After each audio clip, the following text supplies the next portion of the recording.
All right, now we're ready for the actual definitions of the functions. We have the computations all lined up. We have all of our ducks in a row. Now we're ready for the actual definitions of the functions. Again, we've been given a point, x comma y. We're assuming the point is not the origin, and we're assuming r is greater than 0. Here's my point. I've randomly selected this to be in quadrant number 1. It doesn't need to be quadrant 1, 2. It can be whatever we want. But there's my point, x comma y. From that point, we drop to the perpendicular to the x-axis, and we draw the segment to the origin. When we do this, as soon as you draw that segment connected to the origin, we now have constructed an angle in standard position. No matter what point we start with, we will construct an angle in standard position. One possibility is we choose our point P to be in quadrant 4. There's the perpendicular. There's the point to the origin. And then we have an angle in standard position. A positive measure angle in standard position. So that's one possibility. Another possibility is, what if the point P falls in quadrant 2? Then that's my angle in standard position. What if my point is in quadrant 3? Is it clear no matter what quadrant I choose my point to fall, it will create an angle in standard position? So in this case, this is the angle in standard position. I'm going to call that angle theta. Here, this is the angle in standard position. Call that angle theta. The angle in standard position, that's angle theta. It's the Greek letter theta. The Greek letter theta. Very often in trigonometry, in fact, virtually all the time, very often in trigonometry, the symbols, the letters we use to represent the angles are lowercase Greek letters, lowercase letters of the Greek alphabet. And so alpha, that's lowercase alpha in the Greek alphabet.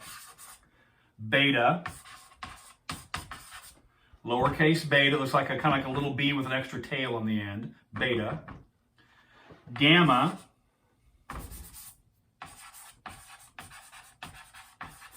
Alpha, beta, gamma. Gamma looks like an alpha standing on its nose. It doesn't quite look like that, but that's as good as I can do freehand. Alpha, beta, gamma. And then another one that is used very, very often is theta.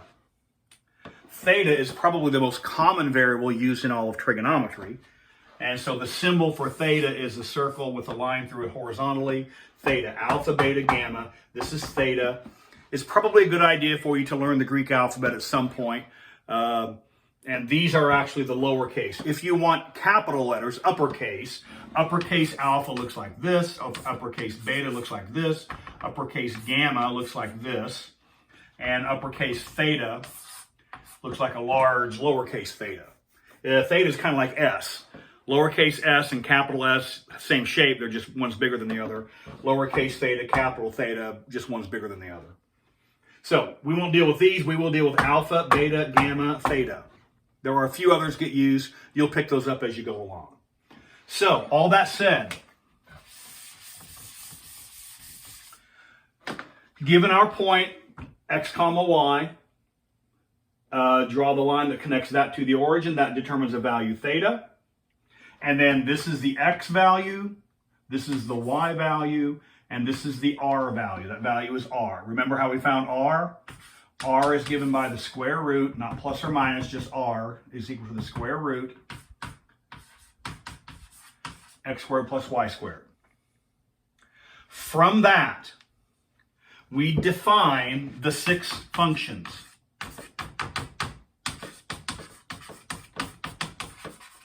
Each function has a name, each function has an abbreviation. I'm going to do all the names first, then the abbreviations second. The names first, the abbreviations second. The names are sine, cosine, tangent, sine, cosine, tangent, cotangent, secant,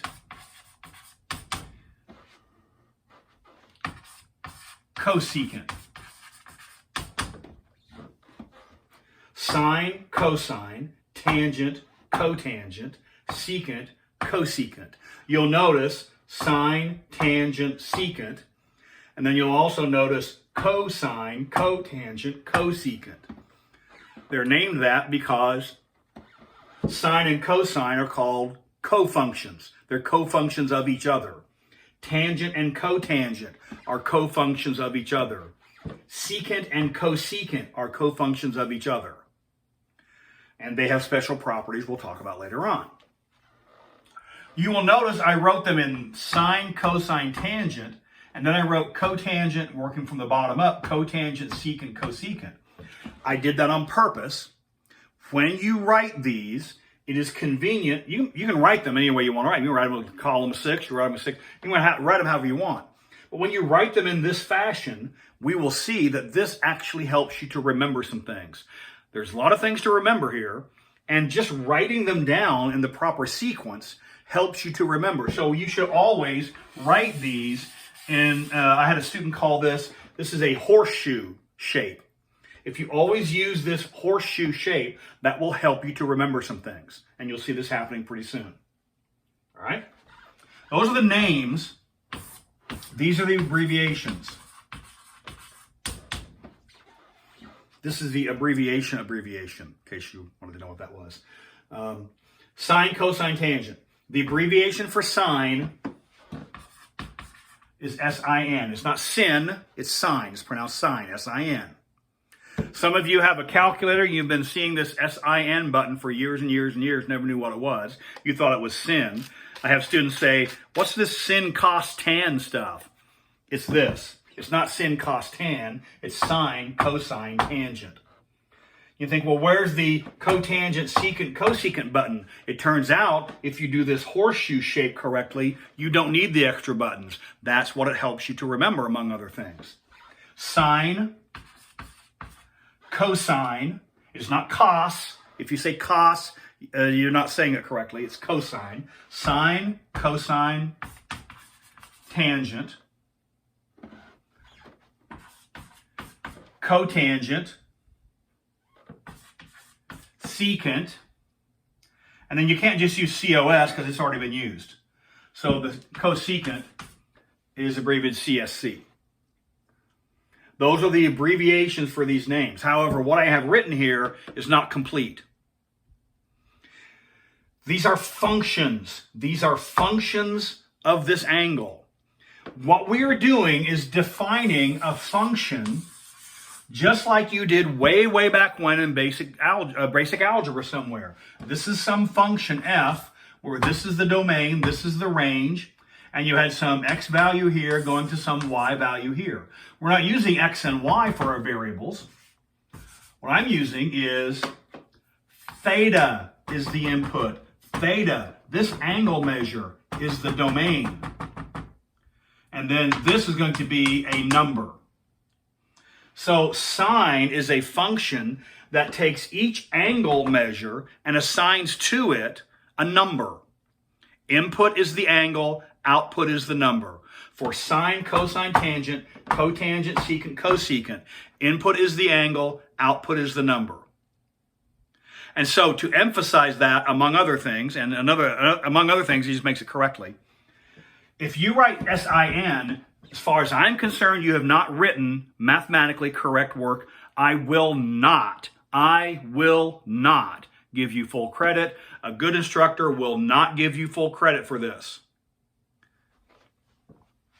You need to write sine of theta. You need to write the argument. Otherwise, this is just a three-letter word for something that's not very nice. It's the same kind of thing way back in basic algebra. Remember doing logarithm? You had log, but log is just a piece of wood. But when I write log of x, now that's a function. So you must write the variable. The technical word is the argument. You'll hear me say the phrase, the argument, the argument, the argument. The variable here, the technical word is the argument. So it is cosine of theta, tangent of theta, cotangent of theta, secant of theta, and cosecant of theta. Sine theta, cosine theta, tangent theta. Cotangent theta, secant theta, cosecant theta.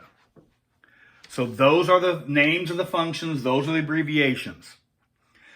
This, if you do not put the argument, if you do not put theta, or in a different problem, the variable might not be theta, the variable might be x, or the variable might be t, or the variable might be k, or the variable might be alpha. The variable might be anything. But if you do not write the variable, you are not getting full credit out of me. I don't care what you do. So you must put the argument, you must put the variable after the abbreviation. Otherwise, from my side of the camera, it's garbage. It's not going to get full credit. Now, one last piece. The next piece I'm going to show you is optional. I will always put parenthesis. I will always put parenthesis. I will always put parenthesis. If you want to get off on the right track, you should always put parenthesis. It's not required. The textbook doesn't do it. Other instructors don't do it. There is a group of instructors who have left the dark side. They have come over to the light side of the force. And those of us who do it this way, well, it's better. It's better. It's better. But if you don't, if you want to, give into the dark side, then you don't need to write your parentheses. So, sine theta, cosine theta, tangent theta, cosecant theta, secant theta, cotangent theta. All right? So now what I'm going to do is erase some of this, give me some more space. I'm going to actually write out now. These are the actual definitions of the functions. Sine theta, cosine theta, tangent theta, cotangent theta, secant theta, cosecant theta. And what I call these, what I'm going to write here, I call this the XYR definitions. The XYR definitions.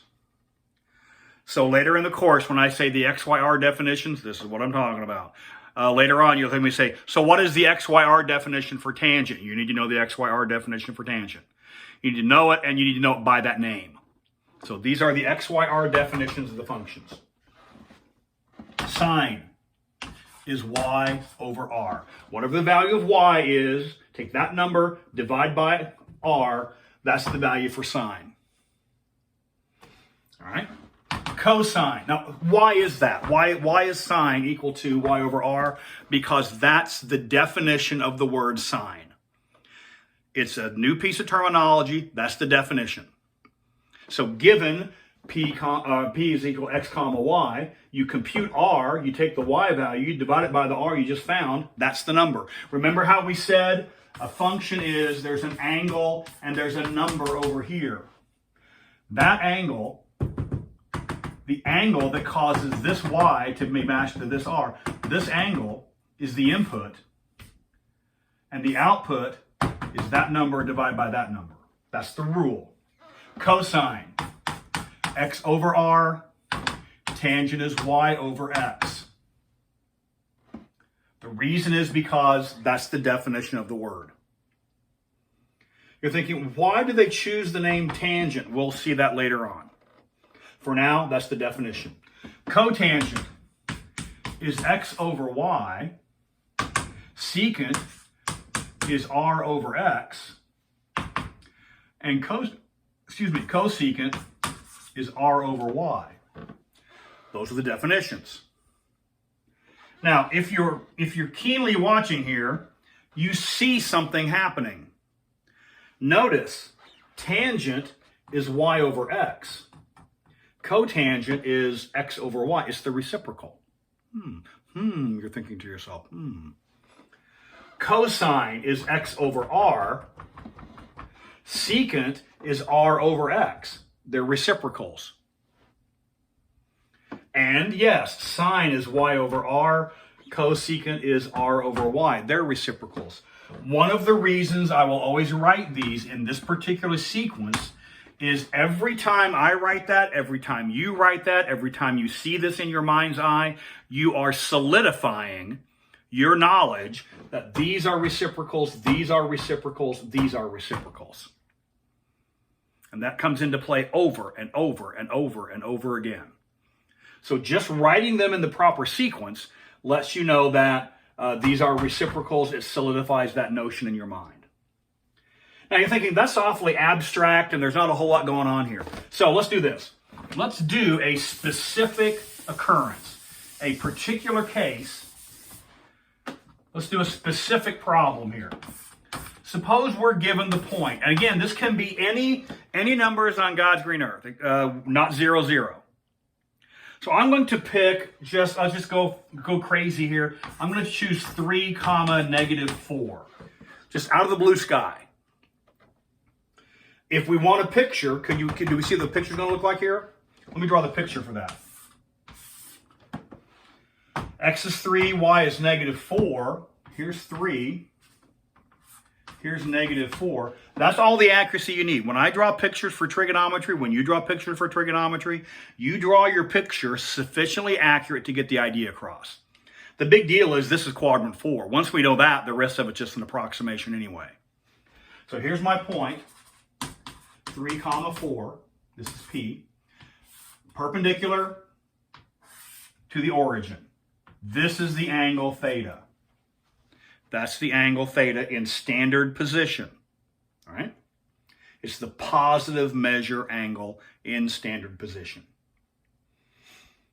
You're thinking, what about this angle? Well, we'll talk about it later. And, so later on you're going to say, oh, that's why.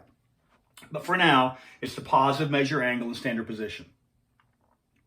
So what values do we know? We know this side is 3. This side is -4. It's not distance, it's coordinate. And then we can find r. We know how to find r. So that's the square root of, or I'll just do it right here. That's the square root of 3 squared plus -4 squared. That's the square root of 9 plus 16.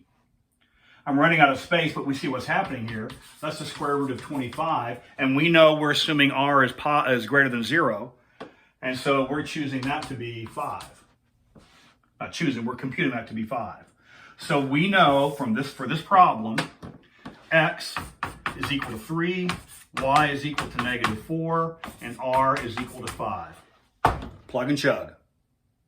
That's all there is to it. Once you label the triangle, everything is known. Because all this is fancy Pythagoras. So what do we have here? Let's say this go with sine. Don't just write S-I-N. That's just a naughty word. It's a word for a naughty thing, I guess.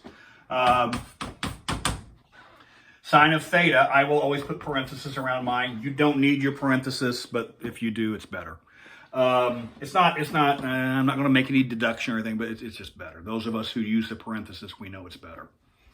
All right, so sine of theta is y over r. So how do I do this? I'll write y over r, which in this case is -4/5. Cosine theta is x over r, which in this case is 3/5. Tangent theta is y over x, which in this case is -4/3. And then I'm going to need to steal some space here. Cotangent theta is x over y. And so that is 3 over -4. Secant theta is given by r over x. R over x, 5 over 3. Or you could just look over here because we know they're reciprocals. That is more than acceptable. Just look over here and do the reciprocal. And then cosecant, that's r over y. You can either get them from the raw numbers, or we know y over r, so just do the reciprocal. That's negative 5/4. So let me clear the space out here so you can see it a little bit better. So this was negative 3/4. This is 5/3. And this was negative 5/4. So those are the values of all 6 trig functions for that particular point. Given any such point, you should be able to do that computation. Given any such point, you should be able to do this computation. A small detail with the negative. Look at my negative 4/5. Recall, this is not new, this is something you know already from way back in probably like a pre-algebra course. Recall that negative 20 over 2 and 20 over negative 2, those are equal. And 20 over 2 negative out front of the whole thing, those are equal. So you may put the negative in the numerator, you may put the negative in the denominator, you may put the negative out front of the whole fraction. I don't care, they're all correct, just pick one and go with it. Sometimes one is easier than the other, sometimes the other is better than the one. Pick whichever one you like. If you want to match your answer to the textbook answers, you will need to use this form. That does not make it more correct, that does not make it better, it just makes it the standard. We got to choose one, that's the one that you always choose. So this is the most standard, but if you put your answer this way, those are considered to be equal. Those are considered to be equal. Those are considered to be equal. What you may not do, and this should be clear, you may not put the negative in both places because negative divided by negative is positive, and that is not one of the crowd here. So you may write this as either negative 4/5, that's fine, or 4/5 negative out front of the whole thing. That's fine. You may write this as 3 over negative 4. That's perfect. You may write this as 3 over 4 negative out front of the whole thing. That's fine. And if you, for some reason, want to switch the negative to the numerator, that's fine too. But the point is, given any such point, you should be able to compute r and then determine the values of all 6 trigonometric functions.